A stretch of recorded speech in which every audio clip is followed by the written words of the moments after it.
Bien-aimés frères et sœurs, vous connaîtrez la vérité et la vérité vous affranchira. Ça, c'est pas moi qui le dis, c'est la Bible qui le dit. Mais moi, je vous dis mieux. Vous connaîtrez la vérité historique, notamment celle de vos ancêtres kémites, et vous aurez une vision globale de ce que c'est que la vraie souveraineté politique. J'ajoute, vous reviendrez à la spiritualité africaine ancestrale et vous comprendrez les enjeux de l'indépendance économique. Et pour terminer, vous accepterez votre identité culturelle kémite et vous obtiendrez deux choses. La première, c'est la paix. La seconde, c'est le développement, à une condition. L'unité de toute l'Afrique noire, l'unité de tous les Noirs du monde entier. Otep à tous, bienvenue sur la chaîne des panafricanistes par essence, par conviction et par excellence. Celle des citoyens kémites, par nécessité et obligation de combat. Nous sommes une chaîne qui n'est guidée que par nos ancêtres et rien que par les ancêtres qui appartiennent à l'égrégore du monde noir. Par conséquent, nous ne croyons en aucun Dieu venu de l'étranger. Toutefois, cette vidéo n'est aucunement destinée à inciter à la haine ou à la violence, car nous menons un combat qui est d'abord et avant tout spirituel, intellectuel et démocratique. Ensuite, il est politique, géopolitique et géostratégique, contre l'impérialisme, le colonialisme, le néocolonialisme et l'endocoloniat, qui sont tous qualifiés de crimes contre l'humanité. Nous menons ce combat sur la base du principe fondamental que nous avons hérité de nos ancêtres kémites, qui est celui de la Mahat, c'est-à-dire solidarité, vérité et justice. Vous êtes donc en droit de connaître la vérité et nous avons l'obligation de vous dire la vérité, rien que la vérité, afin que justice soit rendue au continent africain. Et ça, c'est notre modeste contribution dans cette noble lutte en faveur de la souveraineté, la dignité, la solidarité et l'unité africaine. C'est exactement ça que nous appelons le panafricanisme. Aujourd'hui, je veux vous brosser,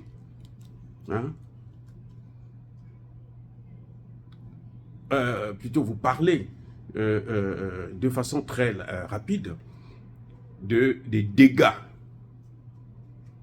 causés par la France au Niger. Comment la France est en train de broyer le Niger, d'écraser le Niger, avec la complicité des autorités nigériennes et aujourd'hui le soutien même de l'Union africaine et de la CEDEAO. Les dégâts. C'est incroyable ce qui est en train de se passer au Niger. Le Niger est le 4e producteur mondial d'uranium. 1, 2, 3, 4. Producteur mondial d'uranium. 89% de la population n'a pas d'électricité au Niger. Ah oui. Le Niger est au top des 10 pays les plus pauvres de cette planète.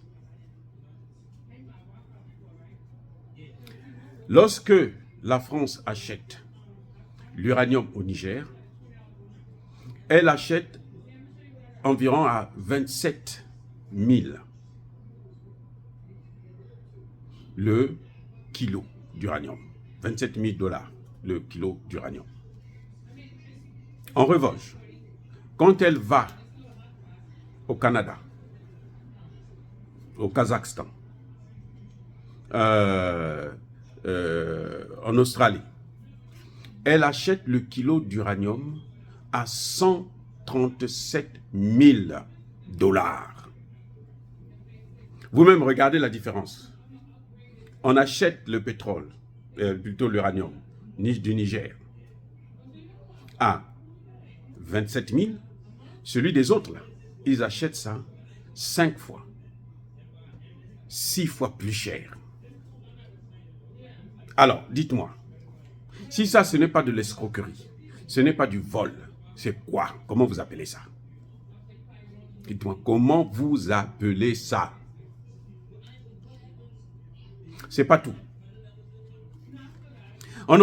J'ai entendu même un journaliste africain, un noir, comme vous et moi, même plus sombre que moi, dans une chaîne qui travaille pour une chaîne française, des fameuses chaînes de propagande, qui vous dit, oh, mais la France peut se passer de l'uranium du Niger.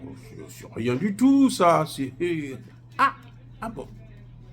Elle peut se passer de l'uranium du Niger, et quand il y a le coup d'État, le même jour, la France organise un conseil, une réunion du Conseil de sécurité, avec tous les experts, comment il faut faire pour faire la guerre, pour reprendre le pouvoir au Niger, pour contrôler mieux le Niger, pour que le Niger ne tombe pas parmi ces pays qui chassent la France pour les dégâts qu'elle a commis dans ces pays.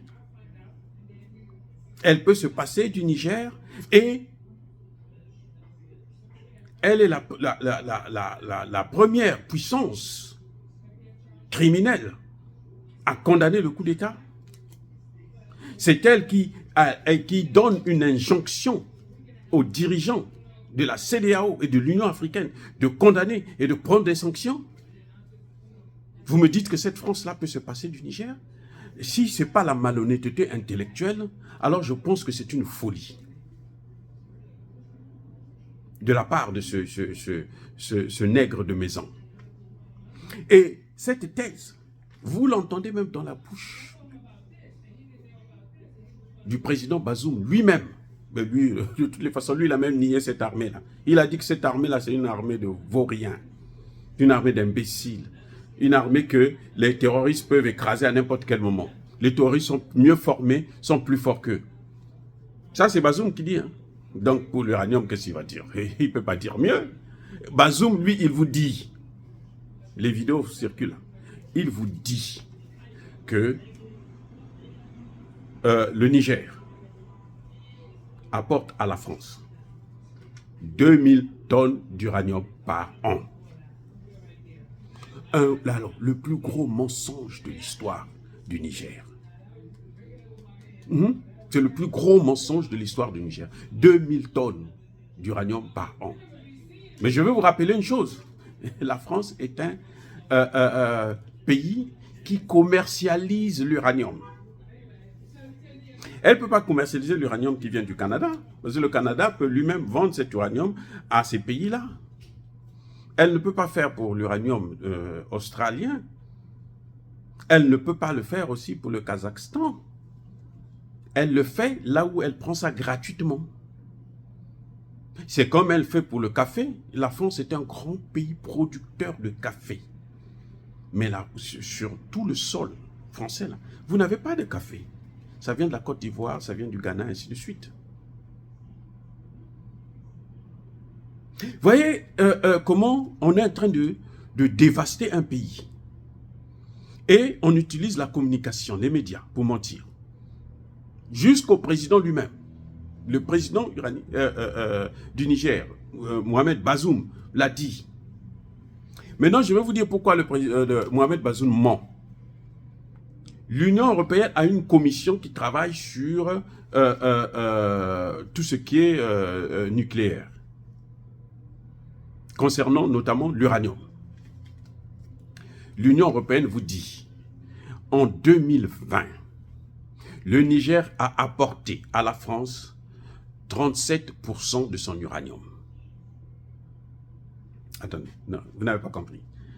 Là où Bazoum dit que le Niger fournit seulement 2000 tonnes par an. En 2020, le Niger a fourni 37% de l'uranium français. C'est 2000 tonnes? De qui se moque-t-on? Toujours cette même institution de l'Union européenne, elle dit que le Niger est le premier producteur, le premier fournisseur d'uranium en Europe. Donc l'Union européenne, le premier fournisseur, c'est le Niger, à hauteur de 24%. Le deuxième, c'est le Kazakhstan, à hauteur de 23%. Alors, comment Bazoum peut venir dire qu'il donne, la France n'exploite à peine que 2000 tonnes d'uranium par an dans son pays? Comment ceux qui bénéficient là vous disent que nous, on a eu tant. Nous, on a eu 34-24%. L'Union européenne, nous tous là, l'ensemble. Notre premier producteur, c'est lui. Donc si on perd le Niger, là, on perd le quart de notre production d'uranium. On perd le quart de nos importations. Et ça ne peut pas être remplacé par le Kazakhstan parce que ça coûte plus cher. En Europe, au Niger, là, on prend ça gratuitement. Ou presque gratuitement. C'est pour ça d'ailleurs qu'il y a la pauvreté. Mais ce n'est pas tout. Ça, ce sont les chiffres pour montrer que... Et ça, pour l'Union européenne, là, c'est de 2000, ça, ce sont les statistiques de 2021. Hein. Ce n'est pas les statistiques de 1980. Non, 2021. Bazoum était là au pouvoir. Et si Bazoum ne connaît pas ça, c'est que vraiment, c'est un nulard. Un véritable nulard. C'est la poubelle, garbage. Maintenant, il y a autre chose qui est encore plus grave. La France, vous le savez, exploite l'uranium du Niger depuis plus de 40 ans. Ça fait plus de 40 ans que la France est en train d'exploiter ça. C'était Areva, ça a changé de nom au Renan, des trucs comme ça. Dans une ville du Niger, qu'on appelle Arlit, dans cette ville, la France a déposé, a laissé à l'air libre. Vous savez combien de tonnes? 20 000 tonnes. Je reprends. La France a mis à l'air libre dans la ville de Arlit, au Niger. Vous pouvez aller vérifier si vous voulez mourir. 20 000 tonnes de boue radioactive.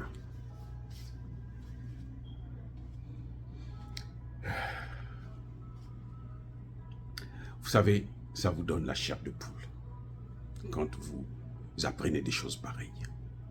20 000 tonnes de boue radioactive. Alors, qu'est-ce qui se passe? C'est que cette boue-là, en fait, ça produit un gaz radioactif qu'on appelle le radon, qui est très, très, très dangereux pour la santé. Maintenant, dans cette boue-là, vous allez trouver des petits morceaux de petits métaux. Lorsqu'il y a des grands vents au Niger, ça prend la poussière là, ça envoie ça partout, et puis ça amène parfois dans les maisons, les parcelles, ainsi de suite. Et il y a des jeunes, les enfants, vous savez chez nous, même nous, je suis passé par là, quand on est jeune là, 5 ans, 10 ans, on joue avec tout ce que l'on voit dans la rue. Ces métaux-là sont radioactifs. Et les hommes de science, les experts, ont dit que ça fait 450 000 becquerels par kilo. Et vous savez quoi? C'est-à-dire que pour que cette radiation-là puisse passer, il faut des centaines de milliers ou de millions d'années pour que ça disparaisse. Donc, en conclusion, la France a empoisonné le Niger. Et elle continue à le faire. Vous savez, la Russie, là, utilise l'uranium, transforme l'uranium. Elle ne fait pas comme la France fait. Sinon, les Russes seraient tous morts. Il y a des techniques pour mettre ça dans des lieux, dans des conteneurs sûrs et les protéger pour que ça ne puisse pas nuire à la santé des populations. La France ne le fait pas. Pourquoi? Parce qu'elle est en Afrique. L'Afrique, c'est la poubelle du monde. Et l'Afrique, là, on peut détruire l'Afrique, on peut tuer les Africains, ce n'est pas un problème. Et c'est ça qu'il faut mettre maintenant dans la tête de la putain de CEDEAO. C'est ça qu'il faut mettre dans la tête de tous ces fonctionnaires bidons de l'Union africaine. le Niger est un pays condamné par la France. C'est pour ça que vous allez dans ces villes-là, vous allez trouver plein de malades de cancer. Parce que l'uranium, c'est un produit cancérogène. Eh oui. Oh, bien-aimés frères et sœurs, voilà le combat que nous menons. Voilà les difficultés que nous avons. Dire cela, c'est inciter à la haine ou à la violence. Non. Encore une fois, bien-aimés frères et sœurs, soyez bénis, abondamment bénis par le Dieu des Kémites et par nos ancêtres angélisés. Je persiste et je signe. Mais que tous ceux qui persécutent le continent africain, le pillent et le déstabilisent, qu'ils soient noirs, blancs, chinois, arabes, indiens, qui qu'ils soient maudits, punis, foudroyés, neutralisés, écrasés, effacés par ce Dieu de Kémite et par nos ancêtres angélisés. Vive l'Afrique éternelle, j'ai dit et j'assume.